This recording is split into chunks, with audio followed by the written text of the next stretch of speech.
Welcome to another video from DIY Daily. Today we're going to show you how to do the service light reset on this 2012 Nissan Note. I'll just turn you the ignition and show you what we've got. See, we've got the spanner light flashing there and it says minus 198 miles. Now the first thing we're going to do is turn the ignition off. And we're going to press and hold this button and turn the ignition on. I'll just do that quick now. Alright, keep it depressed and you'll see the spanner light and the mileage start to flash there.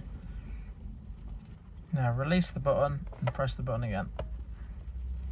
So that's now gone to 13,000. If you want to alter it, just release it and keep pressing. You can alter that to where you want to set it.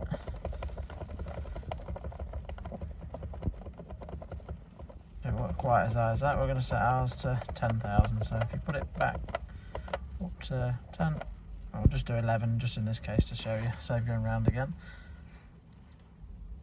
Now you've got it there, just leave it, let that clear, and if you turn the ignition off, back on again, you'll see that set to 11,000. Nice easy one today. Thanks for watching guys, we'll see you next time.